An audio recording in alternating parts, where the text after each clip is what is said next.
Саламатсыздарбы, урматтуу көрүүчүлөр? Жакшылык менен байытып, жарык нур менен чайытып, жашайлычы жайдары жан кыйнабай майышып. Жанга баткан кубанычтар боло берсин, бакыт кушу колубузга коно берсин. Бүгүнкү куттуктоолор сиздерге арналат, кымбаттуу көрүүчүлөр. Анда эмесе Расулжановдон куттуктоо берүүбүздү баштайбыз. Жалал-Абад шаарына караштуу Көкжанга айылынын ардактуу тургуну Алтынай апакебиздин бүгүнкү өздүк майрамы 62 жашка толушу менен чын дилибизден кубанычтуу куттуктайбыз. Үйүмө шаң кошуучу берекемди, кубаты зор мени колдоор көлөкөмдү, таманына катып турган бейишбагын куттуктаймын бейишим энекемди. Кубанычыңыз дайыма жүктүү болсун, жакшылыктар сизди тосуп чыкчу болсун. Энекебай кирип келген мына ушул 62 жаш кутман курак куттуу болсун.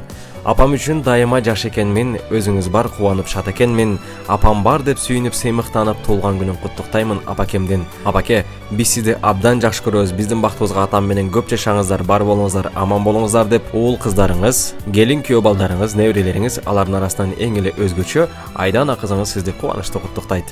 Жашартып жаратканым берсе эгер, бүт болгон байлыгымдан кечер элем, сан жеткис түйшүгүмдү өзүм алсам, апаке кадырыңа жетер белем.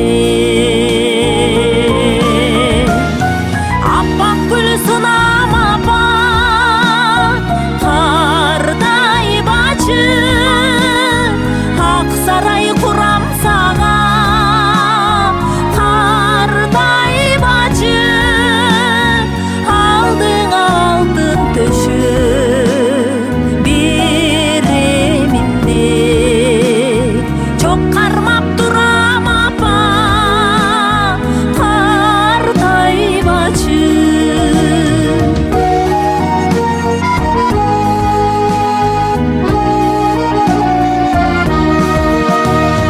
Мөрөктүн суусу болсо берер элем, картайбас болуп апа ичер белең, аламдын алпы болуп жаралсам да бир жолук азабымды